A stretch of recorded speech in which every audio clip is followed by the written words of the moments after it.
அனைவருக்கும் வணக்கம். நம்ம என்னென்னமோ வீடியோ வரலாறுலாம் பார்த்தோம். இன்னைக்கு சோழ பேரரசின் ஒரு அடையாளமாக இருப்பது அப்படின்னு சொன்னால் தஞ்சை பெரிய கோயில் உலகத் தமிழருக்கே ஒரு அடையாளமாக விட்டு சென்ற பெருமை மாமன்னர் ராஜராஜ சோழருக்கே சேரும். 180 ஆண்டுகள் முன்பு வரை இந்த கோயிலை, தஞ்சை பெரிய கோயிலை கட்டியது யார் என்றே உலகுக்கு தெரியாது. அப்போ அந்த காலகட்ட மக்கள் என்ன சொல்லி பேச்சாக இருந்துச்சுன்னா, ஒரே பொருளைய பூதங்கள் கட்டியது என்றும் கரிகால் சோழன் கட்டியது என்றும், ஜி.இ. போப், அப்போதைய காலகட்டத்தில் ஜி.இ. போப் என்ற ஒரு பாதிரியார், அவர் சொன்ன கருத்து காடுவெட்டி சோழன் கட்டினார் என்றும் இப்படியே ஒரு பொருளியாகவே இருந்தது. எப்போ கிபி 1896 ஆண்டு வரைக்கும். கிபி 1896 ஆண்டு ஜெர்மன் நாட்டு கல்வெட்டு ஆய்வாளர் திரு ஹூல்ஸ் என்பவர் இங்கு தஞ்சை பெரிய கோயிலில் ஒரு ஆய்வு நடத்துகிறாரு. அந்த கல்வெட்டுகளை முழுவதும் படித்து தஞ்சை பெரிய கோயிலை கட்டியது ராஜராஜ சோழர் அப்படிங்கிறத உலகுக்கே சொன்னார். தஞ்சை பெரிய கட்டியது மாமன்னர் ராஜராஜ சோழர் அப்படின்னு சரி. ஆனால் இன்னொரு கல்வெட்டு தஞ்சை பெரிய கோயிலில் ஒரு முக்கியமான பகுதி தளிச்சேரி கல்வெட்டு அப்படின்னு சொல்லப்படும். அந்த ஒரு கல்வெட்டு பகுதியை அங்கே பார்த்தீங்கன்னா குஞ்சர மல்லன் என்கிற ராஜராஜ பெருந்தச்சன் அப்படின்னு குறிப்பில் ஒன்று இருக்குது கல்வெட்டு குறிப்பில். இன்னொன்று நித்த வினோத பெருந்தச்சன் அப்படிங்கிற ஒரு குறிப்பு இருக்குது. மற்ற தச்சர்கள் இவங்களுடைய கல்வெட்டுகள்லாம் அழிக்கப்பட்டதாக சொல்லப்படுது. அது எப்படின்னு தெரியல. ஆனால் அங்கே கண்டுபிடிக்கப்பட்டதில் 2 பேர், குஞ்சரமல்லன் என்கிற ராஜராஜ பெருந்தச்சன், நித்த வினோத பெருந்தச்சன். இந்த வீர சோழ குஞ்சரமல்லன் என்கிற ராஜராஜ பெருந்தச்சன் யார் அவருன்னு பார்த்தா, இவர் தான் தஞ்சை பெரிய கோயிலை நிர்மாணித்தவர். தஞ்சை பெரிய கோயிலை கட்டிய தலைமை சிற்பி, தலைமை கட்டட பொறியாளர் அப்படின்னு சொல்லலாம். ராஜராஜ பெருந்தச்சன் என்கிற குஞ்சரமல்லன் அவரை பற்றி தான் இந்த வீடியோவில் ஃபுல் டீட்டெயிலாக தெரிஞ்சுக்க போகிறோம். இது வரைக்கும் நம்ம சேனலை சப்ஸ்கிரைப் பண்ணோன்னா சப்ஸ்கிரைப் பண்ணி பாருங்கள். வாங்க இன்றைக்கி வீடியோக்குள்ளே போகலாம்.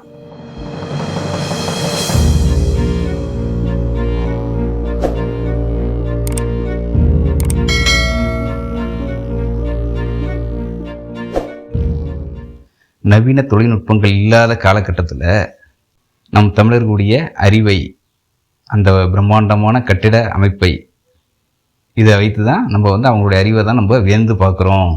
இப்போ நம்ம சாதாரணமாகவே ஒரு சின்ன வீடோ இல்லை ஒரு கடையோ கட்டுறதுக்கு முறுக்கு கம்பிகள், சிமெண்டு, இப்படிலாம் எவ்வளோ நவீன தொழில்நுட்பம்லாம் தேவைப்படுது. அப்படி கட்டியே சில ஆண்டு காலத்திலேயே கட்டிடம் விரிசல் அடையுது. ஆனால் 1000 ஆண்டுகளுக்கு முன்பு வெறும் பாறைகளை வைத்து அடுக்கி, எந்த ஒரு சாந்து சிமெண்டு எதுவும் பூசாமல் வெறும் பாறைகளை மட்டுமே அடுக்கி இன்றும் கம்பீரமாக நிற்கிற அந்த தஞ்சை பெரிய கோயில், அதை நிர்மாணித்த திரு குஞ்சரமல்லன் அவர்கள் பாறைகளில் அடுக்கி வைத்த ஒன்றன் மீது ஒன்றாக கட்டியதிலேயே அவங்களுடைய விஞ்ஞானம், அவங்க அப்பா காலகட்ட விஞ்ஞானம் ஒரு வேப்படைய செய்து நம்மளை. தஞ்சை அருகே மலைப்பகுதிகளே கிடையாது. திரு குளவாயில் பாலசுப்ரமணியா அவர்கள் என்ன குறிப்பிட்றாங்கன்னா, புதுக்கோட்டை அருகே உள்ள நார்த்தாமலை குன்றாண்டர் கோயில், இந்த மலைகளிலிருந்து உடைத்தெறிந்து அங்கிருந்து பாறைகள் கொண்டு வரப்பட்டு இதெல்லாம் கட்டியிருக்கலாம் அப்படிங்கிறது அவருடைய வரலாற்று குறிப்பில் சொல்லப்படுது. இதோட முக்கியமாக இவ்வளோ பெரிய பிரம்மாண்டமான அந்த விமானம் தாங்குவதற்கு தாங்குதிறன் கொண்ட அங்கே ஒரு நில அமைப்பு தேர்ந்தெடுக்கணும். இந்த தேர்ந்தெடுக்கிறதுல தான் புத்திசாலித்தனம் இருக்குது. இதை 1000 வருடங்களுக்கு முன்பு குஞ்சரமல்லன் என்ற அந்த தலைமை சிற்பி அவர் அந்த தஞ்சை பிரிவில் கட்டியிருக்க அந்த தற்போதைய இடத்துல தேர்ந்தெடுத்ததே மிகப்பெரிய புத்திசாலித்தனம்.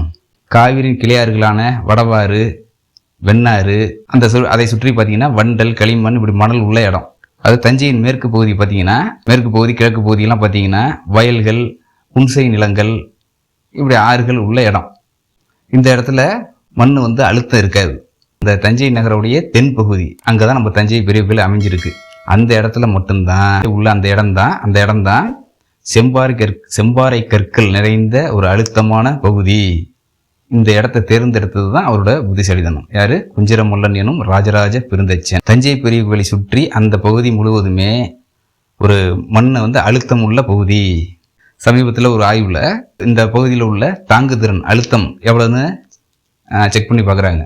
ஒரு சதுர மீட்டர் பரப்பளவு கொண்ட ஒரு இதுக்கு தாங்குதிறன் 162 டன் அப்படின்னு சொல்லப்படுது. ஆனால் 1000 ஆண்டுகளுக்கு முன்பு வெறும் 47.40 அந்த பாறைகள் கீழே அழுத்துற அந்த தாங்குதிறன். இது எப்படி சாத்தியம் அப்படிங்கிறது வரலாற்று ஆய்வாளர்களுக்கு ரொம்ப ஒரு அதிர்ச்சியான விஷயம். இப்படி அந்த நிலத்தை தேர்வு செய்து இதில் இந்த இவ்வளோ பெரிய பாறை கற்களெல்லாம் கொண்டு வந்து அடுக்கிறோமே தாங்கணுமே அப்படிங்கிறதெல்லாம் செக் பண்ணி சரியான திட்டமிட்டு ஒரு ஸ்கேல் வச்சு அலைஞ்சி கூட இப்படி இந்த அளவுக்கு இருந்திருக்காது. அப்படி ஒரு நேரான ஒரு ஒரு பிரம்மாண்ட விமானத்தையும் கேரளாந்தக நுழைவாயில், ராஜராஜ நுழைவாயில், அது இதை விடலாம் ஒரு பிரம்மாண்டம் சொல்லப்போனால் ஒரே கல்லாலான லிங்கம், அதுக்கு மட்டுமே 500 டன் பாறையை பேர்த்து எடுத்து வரப்பட்டதாக தகவலில் சொல்லப்படுது. இப்படி இந்த தலைமை சிற்பியான குஞ்சிரமுள்ளன் எனும் ராஜராஜ பெருந்தச்சன், இதனால தான் ராஜராஜ சோழர், மாமன்னர் ராஜராஜ சோழர் தன்னுடைய பட்டப்பெயரை அவருக்கு சூட்டினார், ராஜராஜ பெருந்தச்சன் அப்படின்னு. தஞ்சையில் உள்ள கல்வெட்டில் பிரஸ்தாபம் அப்படின்னு சொல்லி ஒரு கல்வெட்டு செய்தி இருக்கு. இது அங்கே உள்ள அதாவது சிற்பிகள், தச்சர்கள், தெய்வங்கள்லாம் இருக்காங்களா, அது விஸ்வகர்மா அப்படின்னு சொல்லப்படுது. சோழர்கள் கௌரவித்தார்கள் அப்படின்னு அந்த பிரஸ்தாபம் கல்வெட்டு மூலமாக அறிய முடிகிறது. தஞ்சாவாயருக்கு மானியம் அப்படின்னு குறிப்பிடப்பட்டிருக்கு. இதில் விஸ்வகர்மா எனப்படும் இந்த தச்சர்கள், சிற்பிகள் இவர்களுக்கு நிபந்தம் அளித்ததை அந்த கல்வெட்டு செய்தியில் சொல்லப்பட்டுள்ளது. அதே போல் 19/6/2003 திரு அப்துல் கலாம் ஐயா அவர்கள் தஞ்சை பெரிய கோயிலை பார்வையிட சென்றார்.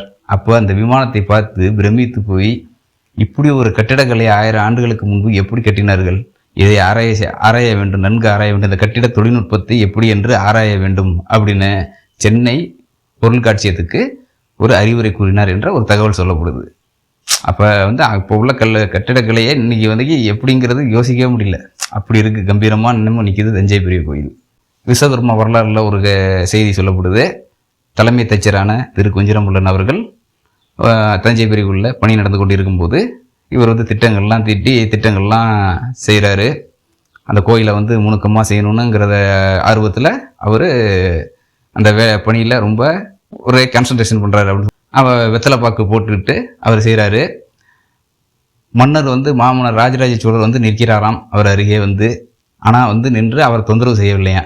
ஏன்னா அந்த பெரும் அந்த பிரம்மாண்டமான கோயிலை உருவாக்குறதுக்கு இந்த குஞ்சிரமுள்ளன் அவர்கள் அந்த திட்டம் திட்டுவதை நம்ம அந்த அவருடைய யோசனையை நம்ம கெடுத்துடக்கூடாதுன்ட்டு வந்த மாமன்னர் அருகிலே நின்று வேடிக்கை பார்த்துக்கிட்டு கொண்டிருந்தாராம். அதன் பிறகு சில மணி நேரம் கழித்து மாமன்னர் வந்ததை அதற்கு பிறகுதான் கவனிக்கிறாராம் யாரு, குஞ்சிரமுள்ளன். இது ஒரு விஸ்வகர்மா வரலாறுல சொல்லப்பட்ட செய்தி. எதுக்குன்னா, ஒரு மாமன்னர் ராஜராஜ சோழர், சோழ பேரரசுக்கே ஒரு அரசன், அவர் ஒரு சிற்பிக்கு எவ்வளோ முக்கியத்துவம் கொடுத்துருக்காருங்கிறது இதன் மூலமாக நம்ம தெரிஞ்சுக்கலாம். அவ்வளோதான். குஞ்சிரமுள்ளன் எனும் ராஜராஜ பெருந்தச்சனை பற்றி நம்ம இன்னைக்கு வரலாறு தெரிஞ்சுக்கிட்டோம். இந்த வீடியோ அப்படிங்கிறத மறக்காம கமெண்ட்ல சொல்லுங்கள். இந்த வீடியோக்கு ஒரு லைக் கொடுத்து ஃப்ரெண்டு ரேட்டுக்கு நிறைய ஷேர் பண்ணுங்கள். இது வரைக்கும் நம்ம சேனலில் சப்ஸ்கிரைப் பண்ணால் சப்ஸ்கிரைப் பண்ணி பாருங்கள். வேற ஒரு நல்ல வீடியோ சந்திப்போம். நன்றி.